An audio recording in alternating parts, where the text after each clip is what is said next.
All right, here we go. So this is the story of the first and only time that I was sued in the construction business back in 2011, and what I learned from it, kind of the events that led up to it, and how I've changed since because of it. So, and I think this is important because I started my business young, and with that, you kind of have a lot of hubris, and you tend to think you're right all the time, and you could be right and wrong at the same time, and as you'll see as I kind of dive into this story. So, quick backstory on it: I didn't only have a remodeling and building company when I first started. I had worked in the tile and stone industry for a while, so I had a tile and stone fabrication installation company, primarily interior bathroom, showers, floors, etc. And I would do some light exterior, and we would do slab countertops. I didn't have the fabrication shop. I outsourced it to a buddy of mine who had the fab shop. So he would fabricate the counters, we would install. But I had a couple tile crews working for me at the time, and I myself set tile as well. So I would bounce between these remodeling, building projects, and tile projects. It was kind of an identity crisis of sorts that I was going through, trying to figure out, am I a builder? Do I want to build this tile company? And, we see where that went. However, so 2010, leading up to the story I'm about to tell you, I had primarily just been doing onesie, twosie, bathroom, complete remodel, and I would do the tile work, and or I would work for some builders doing tile and stone work on projects. By way of that, I was introduced to this guy out in, I'm going to change all the names and I'm going to change the cities so we don't have to rehash the exact details and just to protect identities. So I was in a major suburb of the San Francisco Bay Area, and this suburb was full of multi-million-dollar high-end homes. I hadn't done much work there. I was primarily working in like the San Jose Bay Area, which is 45, 50 minutes from San Francisco, and those surrounding areas. However, I wanted to break into this one area near the peninsula, and I was referred to this developer who was working on a $15 million home in this suburb of San Francisco, and he was interested in talking to me about tile work. So, and to me at the time, my average project size was probably 10, 20. Anything bigger than that would be a large project for me. When I met him on site, and you think about indicators and signs. When I met the guy on site, he was the developer of the project who wasn't really a construction guy, although he wore a Carhartt jacket. So, was playing the part a little bit. However, you can tell he was more shrewd, and he wasn't your average kind of gruff builder. He played the part, but he wasn't it. You could tell there was a little something there that was off. But I mean, dude was building these huge homes. He had some backing, and I wanted to get in and I wanted to do his work. So, so he meets me on the job site, and this home has, I don't recall exactly at the time, but let's say 8 bathrooms. 2 of them huge master suites, that huge floor, huge shower, steam shower, tile on ceilings. I mean, these things were epic. And my mouth was watering to get this job, because if I got this job, I mean, we're talking 6 figures, like probably one of the biggest tile and stone jobs to date that I would have had. But in unison with this, there was this outdoor pool deck. And this outdoor pool deck was all poured in concrete and had these area drains. So if you don't know what an area drain is, like imagine a pool, the concrete on both sides around it, that's gonna be your patio where your lounge chairs and things will go. And then you have, on the perimeter, these little square drains that are supposed to, imagine a square area of concrete, and there's a single drain in the middle, and everything kind of slopes to that drain. But when you have a huge pool deck, you have multiple of these, so you're essentially separating your drainage out in grids of like this drainage square, this area drain, and so on all around the perimeter. So there were like 6 of these area drains around the perimeter of the pool. So as part of this tile project, he continues to tell me he also needs this 1.5 inch travertine that he had flown in from China a couple weeks prior on a crate, installed on this pool deck on the whole perimeter. And I mean, of course, I'm game. Hey, it's just tile, inch and a half thick tiles. I do slab, I do tile work, not a big deal.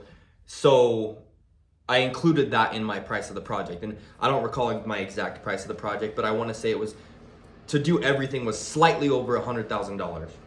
And that, again, that was a huge project for me at the time, so I'm stoked. And in hindsight, that was like super cheap to do what we were doing, but I don't care. I was out there, working with my guys with my shirt off, chopping mud so we can float tile walls. This was back when everything was floated, when they didn't have this cute Dietra stuff and all these products, making money, and it was great. So he obviously quickly signs off on my proposal. I mean, he's getting a steal. He's probably getting what he should have paid at least double for my price. But hey, I'm making money. No one's complaining. That's not the point of the story. So we go to start the project, and at the time I had a couple tile crews working for me, like on payroll, comp. I was insured to $2 million through my liability insurance. I mean, I had my ducks somewhat in a row. However, as anyone knows in construction, there's a huge element of construction where there's these guys that do piecework that they don't want to be on anyone's payroll, yet they're not a contractor, but these are badass dudes who can set tile, they can frame, they can do concrete. I mean, concrete finishing is a big one, where you get these guys painting, drywall, I mean, everything. Piecework guys that want to come in, it's one or two of them, they help you out when you get bigger projects. And I had a couple of these guys in the stable that when I got something that was a little over my head, as far as like the size of the project perspective, I would bring them in to help me. So I called on a couple of these guys because obviously this project had a time frame it had to get done in, and I wanted to hit the time frame. So myself, my payroll crew, and I called a couple of these crews, which would be a 1 and 2 man, a tile setter helper crew, to come in, help me on the project, and yeah, help me get it done on time. In addition to that, I didn't have the equipment for these. They were 2 foot by 2 foot by inch and a half thick travertine, the travertine that was flown in from China. I didn't have the equipment to cut it because we just had like our Targa tile saws and a couple other smaller ones at the time. So I went out and bought this $3,500 huge bridge saw, and that was what I used to cut these huge slabs of tile, which was a huge purchase for me at the time at $3,500. I mean, $3,500 piece of equipment. I didn't have anything near that. My most expensive tile saw was probably $1,000, and that was my baby. So get the bridge saw, get it delivered to the site, start the project, and everything's going great. And along the way, I let this developer know on the project, like, hey, this is my crew. These guys over here are my piecework guys, but I've worked with them. They're great. They work with me all the time. And of course, in the beginning, it's, yeah, no problem. Of course. Yeah, I just want to get the job done. Great, let's go. Boom, we're off to the races. We start on the inside, setting tile, all the bathrooms, all the tile. I mean, and this place is like a 1920s Spanish huge villa. You drive into this 1 acre lot, and there's a circular driveway where you circle around this fountain and you can park your cars, and there's this cast stonework on the exterior where you enter the front door that's just super ornate and amazing, and this solid thick oak door. I mean, you literally feel like you're transformed to like 1920s Hollywood or some villa in, I don't know, Spain or Italy or so. It just like classic architecture, beautiful home. I was gonna have my name on this. I was gonna get my pictures for the tile work. I mean, this was gonna transform my company, and I was stoked. So get the interior tile work done first. Great. And it all goes well, and we finished that. And everyone's happy. The interior tile work looked money. I mean, it was great. Then we go out to this pool deck. And again, inch and a half thick tiles, 2 foot by 2 foot wide. And we're gonna install them all around this perimeter of the pool deck to these area drains. And the area drains, if you can imagine from the concrete, there's like a pipe that sticks up. And what would happen is you'd cut your tile around that pipe, and that's the actual drain. And then you would inset the drain lid flush with the tile after you put the tiles on. So, I mean, all is well, seems fine. And the idea, at least in my head, and what we kind of roughly discussed was these area drains in the concrete is below the tile, obviously. So the area drains every drain has a slope in the concrete to the drain. And then there's these little holes in the pipe that comes up out of the concrete at the base where it meets the concrete, where water can flow into there and go down into the drain if it's not coming from above where the actual decorative drain is and the water flowing off the tiles to that drain. So you have two ways of capturing water. One, from the tiles flowing to the drains into the drain. Two, you have grout joints in the tile, and oftentimes water gets under there and hits the concrete, and then it flows to the base of the drain where there's these holes where there's the water that can get in. Great. All is still well. So we start knocking this out. I'm using my new bridge saw. I have two of my other crews. So there's like 4 crews on this big pool deck, so we can try to get it done. We wanted to get it done in 3 weeks. These tiles don't set fast. You're probably setting like 6 to 10 tiles a day because you're mortaring them, you're buttering them. You have to make sure the joints are all perfect. And remember, you can't these are 2 foot by 2 foot tiles, and to get the joints perfect, it's like a lot of set a tile down next to another tile. Oh, this joint's a little high. You can't just kind of shim it up. You have to take the whole tile off, butter some more mortar under it, put it down, fix, repeat, do it again. And it's a lot of work. So we jump into that, and we get 3/4 of the pool deck set, and a slight rain had come in by that time. And the water on the side of the pool that we had finished, now we had not grouted anything in yet, there was some slight puddling by one of the area drains. And the developer at the time kind of came to me and was a little concerned, like, hey, there's a little puddling over here by one of these area drains. I don't know why that's happening, yada, yada, yada. And I said, well, by nature, these 2 foot tiles, you can't bend them. They don't slope perfectly to these drains. And if you want the joints to be flat, imagine it. It's like you have a big square next to a big square. If you tilt one down to kind of give it a more aggressive slope towards the drain, well, inevitably that's going to pop up the side by the other tile, and then you're not going to have a flush joint where the 2 tiles meet. So you have to keep these things relatively flat. But the idea was, well, yeah, the deck is going to be relatively flat. However, when the tile goes through and gets to the sub base, which is the concrete, again, it will flow to those drains with the perforations on the bottom, and then water will get in there. So you never should have too much pooling. Well, he started to not like that idea, and he thought that it was going, or at least not going to function like it was designed or like we had discussed. So I'm gonna give this is a very Cliff Notes version of what happened. So at that point, he stopped the project and said, well, I want to wait and I want to do some more testing on this. And what I didn't know is so there was an architect on the project who had designed this system to function like this, and he was kind of in the periphery, and I hadn't talked to him much. He was around when we were doing the tile work, but he would just pop in, pop out. Not what I thought was a key part of the project. Come to find out, when this water issue with the puddling at the area drain happened, he came back into the project with much more gusto because apparently he was a partner of this developer, and I was never told that. And they both, were kind of freaking out about the fact that it was puddling over by this one area drain. So we started this little back and forth as to what needed to happen. And at this point, everything's still cordial. We're just trying to figure out, hey, they think there's an issue. I'm saying once we grout it in, I don't think there's going to be an issue. And we have these sub drains on the concrete that it's going to be fine. So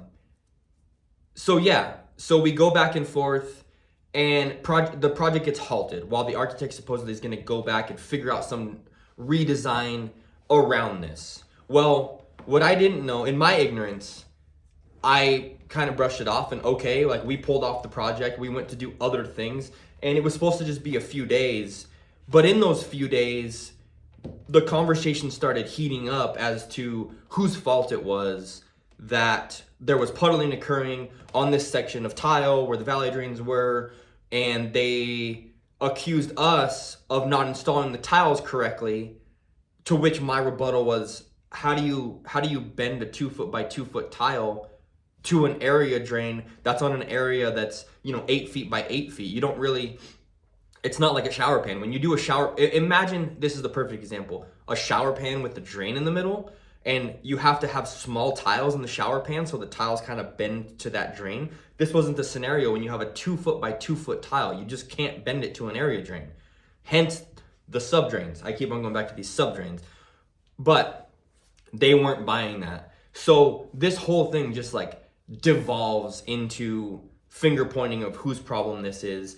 And what it turns into is the developer tells me I'm going to get another company to come out and look at it, and they're going to give me an assessment. And we all know where that heads. Although at the time I didn't know where that heads, honestly. I just thought, great, this company's going to come out. They're going to tell you what I'm telling you. And we're going to be back at square one, and we're going to have to figure something out. I mean, maybe what the solution is you're going to have to scrap these 2 foot by 2 foot by 1.5 inch thick tiles. And you're going to have to go with something a little smaller that's going to contour to your slab a little more. And then that'll eliminate the issue. I don't know what the issue is. I'm not the designer. I'm not the designer is a key phrase often used in construction. So behind the scenes, this is happening. I don't meet with this new company that comes out to assess what's going on. I just let it be. And while all of this is going on, it's leading up to I'm getting married, and I have a honeymoon planned in Whistler, Canada, where we're gonna go stay on this lake in Whistler and kind of hang out. It's like October time frame, and stoked about that, busy with that, but still working 6-7 days a week because I'm hustling, starting my construction company. So all that's happening, and we're probably having now conversations once a week. Like the whole pause for a week and then we'll figure it out didn't come to pass. It was silence once every week or so, like, okay, I'm waiting to hear from the company that came out to tell me what they think the solution is, and fine, okay. So fast forward, it's probably been 3-4 weeks, and I get a call, and it's the architect and the developer on a joint call, which we had never done in the past. And basically, they call me, and they're calling me to just drop the hammer of, hey, and this was the first time like the tone had changed in the conversation. It was very much, there was a little headbutting back and forth, and it had, the tensions had ramped up slightly. But on this call, when they both called me, and remember, like this developer is like mid-40s. The architect is probably in his mid-50s, and I'm like a 20-something-year-old punk has this project that's the biggest one he's had to date on the tile and stone side. And I'm talking to them on the phone trying to hold my ground, and they're just totally big leaguing me. And their tone had changed. They were aggressive. They were telling me that this other company says it's all gonna have to be ripped out. They're gonna have to modify every tile, and then they're gonna have to reset every tile. And I'm like, this is madness. How are you gonna modify every single tile and then reset the tiles? First of all, that's gonna cost a fortune. And second of all, like, why not just get new tile? That's insane. You're gonna modify every tile, like fabricate it to the slab? Little did I know, the company that he had come out to check the work that I had done was the fanciest, got 2 guys from Europe who started this stone. They were stone masons, first of all. I'm not a stone mason. I'm a tile and counter fabricator. These were stone masons whose job, I don't know what their job is, to like carve the statue of David, but they do it with tiles. It was insane. So they come out and they basically say, there's no way we can give you a price to correct this and do it properly. The only thing we can do is T&M. And then, of course, before I get into the T&M pricing, what happens in these scenarios, I've come to find out, is if anyone comes in to check work that you've done, like they instantly have all the agency and you're a piece of shit, because they've never met you. There's no face to you. They come into the project, they see dollar signs, because when you're fixing work, boy, that's money right there. That's the time to go hard, because everyone feels desperate. Everyone just wants to get the project done, and they're willing to listen to whatever you have to say. And immediately, no matter who you are, if you're called into a project to assess someone else's work, like you're just put in this role of you're the expert. And it's just like It's one of those things that's funny. You're immediately the expert regardless of your track record. And I'm not even saying that this guy was he didn't have a good track record. Like, they're an amazing company. But of course, this is who you call in to assess our work. And back to the T&M rate, his T&M rate was insane at the time. It's like 2011, and I think his T&M rate was like $135 an hour per mason that he puts on the project, and that's not even including his project supervisor. That was $195 an hour. So they approached me with this, and they say, we're gonna have this company do it. Oh, and by the way, you're gonna be liable to pay for it. And I'm like, holy shit, what? I'm gonna be liable to pay for this company to come, first of all, fix something that I don't even think is our problem. That's a design error. And second of all, that I don't even think is gonna be a huge issue in the future. There was a little puddling by one drain, but no, I mean, it's a $15 million house and we have to do everything perfect. And, well, when you hired me super cheap and wanted me to do it, like, it wasn't, at the time, the operating procedure wasn't like, let's just hire the most expensive stonemason in the world to come install our pool surround. No, it was get me in at a discount because I'm young and hungry. However, if I, in your mind, air quotes, fuck something up, now you're gonna go get Leonardo da Vinci to come fix my stone. So anyway, gets this guy, and now the conversations really start to heat up. Like, I'm not paying for this guy. I don't know what it's gonna cost. You need to get a quote from this guy. You can't just do like this open-ended T&M. Yeah, back and forth. And it basically devolves to the point of, not kind words. I'm out of here, screw this. And again, these guys, like, now it's every few days, these two guys together are calling and trying to big league me and push me around and tell me I'm gonna pay for this and yada, yada, yada, yada. My bridge saw was at the site. He officially kicked me off the site and said, I don't want you to come back. Like, this, and the funny thing is, the interior tile was legit. Everything looked great. It was just this stupid pool deck that everyone was caught up on.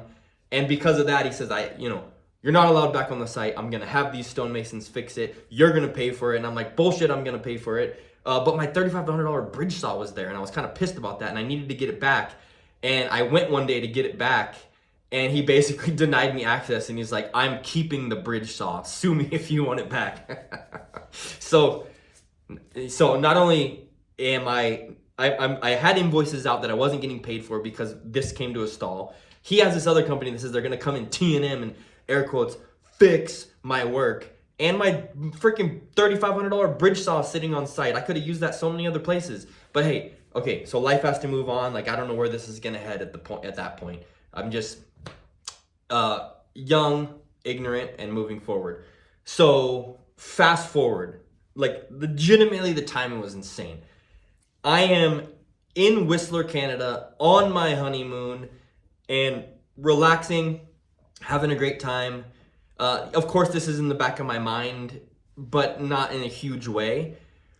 At that time, I get an email when I'm in Whistler that, like, basically they had filed a lawsuit and my attorney had got served the papers, and the email was the lawsuit. And they're suing me to pay because the way it works is you have insurance, and when they sue you, it kind of kicks in your insurance, and then the lawsuit goes to your insurance, and they know, like, that's what they have to do. They have to sue me to get to my insurance to try to get to pay for this T&M from this other company. So I get hit with this lawsuit on my honeymoon in Whistler, Canada. I remember going out on the balcony that overlooks this lake that we were staying by and reading through the lawsuit, and it's like, obviously, like, I'm a lay person when it comes to the law, so it's just a bunch of garbled mess that I don't understand. But I remember going to, like, what I would say is the summary, where it says, gosh, I can't even remember, but it essentially summarizes, like, what they're asking for. And the way it does it is it says, so-and-so prays for damages in the amount of blah, blah, blah. Prays for damages for this thing in the amount of blah, blah. Prays for they say praise for damages. I'm like, wow. Whoever's suing me must be, like, super religious or something. Like, they're praying a lot for these damages. Come to find out, like, that's just how the law works. It's some antiquated thing where they have to use this weird terminology. because, I don't know, the queen came up with it or something. Anyway, talk to an attorney. So it all adds up to like $350,000. And remember, my contract was like low six figures for the whole project. I think that this tile work that I was installing around the pool, I don't know, like the total part of my contract that was like 30 something thousand. And I'm getting this lawsuit for $350,000, which come to, like, I've later learned that what happens when you get sued is, like, they just ask for these astronomical numbers so everyone shits a brick. And then, you know, then you hopefully come to a reality and settle on something that's relatively, like, fair. But, so my, like, heart drops on, I'm like, oh my God, I'm gonna go bankrupt because of this thing. Like, these guys are serious. This is insane. And it turns into the next day or two of my honeymoon, like totally consumed in my mind with what's going on with these guys in this lawsuit, calling my attorney, trying to get feedback, you know, and every time I call my attorney, obviously clock's ticking, billable hour, and just racking up money. How are we gonna deal with this? What do I have to do? You know, he's like, well, hey, you know, you can get your insurance involved, you can fight it, and it might take 2 years, but you're probably gonna have to pay me like $60,000 to $100,000 to get all the way through to the point where this has some kind of resolution. I'm like, $60,000 to $100,000 just for the attorney to get this to the point where it has a resolution where I'm not even guaranteed that I'm gonna win and I might owe money. Holy shit! What? Like, this is insane. But what was also happening was these two guys are still calling me and like big leaguing me more and putting pressure on me, like, you gotta settle this. You have to settle this now. You have to settle this. These guys are here working and yada, yada, yada. And I'm like, so multiple things are happening. I'm working with my attorney trying to figure out the actual lawsuit that's, you know, on its hands and knees praying for a bunch of my money. And then on the other hand, these guys are calling me, harassing me. And what the harassment had turned into and what ended up really pushing me over the edge. Like, at first I was totally like forthright in my stance. Let's fight this. I'm ready to go. If I'm right, we can get attorney fees. So I'll figure out how to pay you and I'll be right. I'll win. I'll get my attorney fees. Screw them. I'll pay nothing. Like, a very ignorant stance. But these guys had ramped up calling me in unison with me thinking of my defense of the lawsuit. And this is the bomb they drop on me. They call me one day and they say, okay, look, you're gonna have to settle this with us before this proceeds. And I'll tell you why. You know the piece workers you had on the project that were helping your crew? Well, we know that those guys were not on your payroll. You were paying them piecework, which means you were also not paying their workers' comp or insurance. You were just paying them under the table. Remind you, this was well known from the get-go. Like, these piece workers were helping me out to do this project. No one had a problem with it. Although these sneaky bastards, like, knew they had me. So because of that, you know, if we report you to the insurance commissioner of California, like, they're really not gonna like that you had these guys out there not paying their insurance. Oh, second, if we also report you to the franchise tax board for having these guys and not on payroll and you're not paying their taxes, they're really not gonna like that. And of course, they're like totally threatening, hey, because of that, like, you could be facing huge fines from the franchise tax board. They could come after you. They can audit you. The insurance commissioner might come after you civilly. Hey, the insurance commissioner might come after you criminally. Like, that's criminal, not paying workers' comp for these piecework guys. And I'm like, oh my God, take a break. So this turned into my small contract of doing this stone to now the insurance commissioner is gonna come after me criminally, is what you're saying? But I mean, you have these 40, 50-year-old guys who, especially the architect, was a lot more professional and just coming at me sideways, freaking me out left and right. They're like, the only way that you're going to be able to resolve this and avoid all of this heartache and all of this time and energy and all of these agencies basically crushing your life is to settle with us. You're going to have to figure out. You're going to have to settle. And, over the course of a few days or weeks of this, it became obvious that I had to move forward and I couldn't deal with this. And I did come to the table. It's a funny thing. I came to the table with these guys and decided on a settlement. And the settlement we decided on that they were happy with was something right under $50,000 paid over 2 payments, because I didn't have $50,000 to drop and just give someone a settlement. Like, what the heck? That's a lot of money.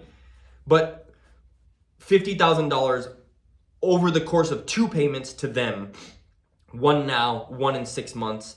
If I agreed to that, they would drop everything and move on. And to me, I was looking at it like, I don't know how serious these guys are about going to the Labor Commission and the Franchise Tax Board. And if they did, I don't even know what those people would do. Like, piecework's a real thing. A lot of people do it, but now they're trying to hold my feet to the fire and someone's going to make an example of me for having piecework. Like, this is nuts. And in addition, they're also praying their ass off for whatever $8 million that they're asking me for, $350,000 again. But money I don't have. Like, what am I going to do if they somehow win even 80% of that? So it was a ton of money and it really sucked. And I had to dig deep and figure out how to even make the first payment and then work my ass off to make the second payment. But I paid these guys off. Everything went away. Lawsuit was dropped. I mean, everything went away except for the bill that I had racked up with the attorney from talking to him and going over it for probably another $15,000 for nothing. But that's not to denigrate attorneys. That's just how that worked out. But yeah, that's how that was resolved.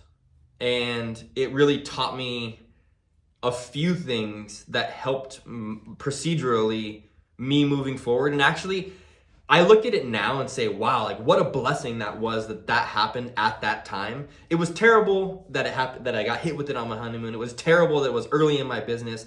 It was terrible that I had to pay him a bunch of money. But I think it really changed how I operate, and I'll tell you how. Like, number one, it made me realize the best way to do business is like identify the people you're working with and just always be like, keep communication good.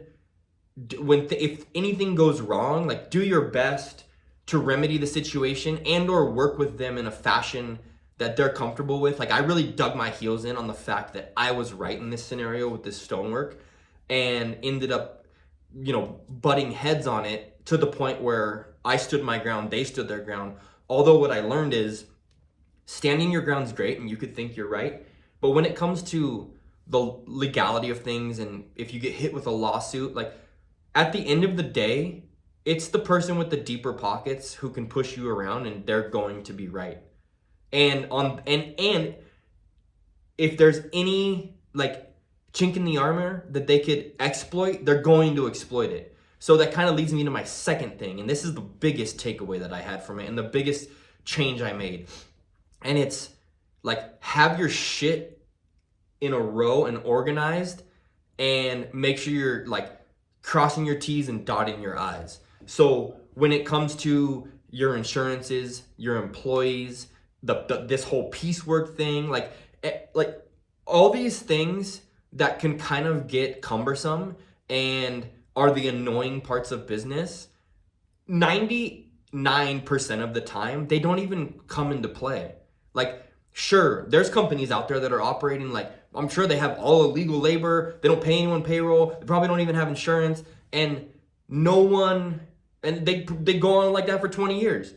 The reality is, though, it's like, if you have that exposure, that's any little item that you have exposure in that regard, like, you could totally be used by it, and it could be used to just screw you over, and it instantly makes you wrong. So the dotting I's and crossing T's is huge for me now. It's like, okay, where are my areas of vulnerability? Do I have all my ducks in a row? Are my insurances up to date? The workers' comp's dialed? Are workers' comp reporting, is it good? Are our state reports good? Everything kind of all down the line on the administrative side and on the organizational side.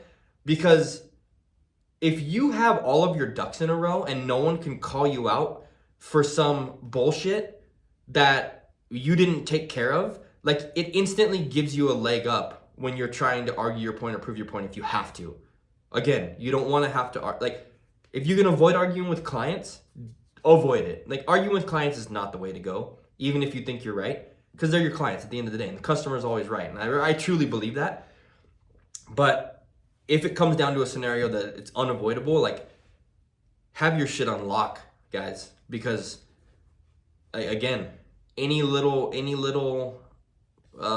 thing that can be exploited in a scenario like this will be exploited.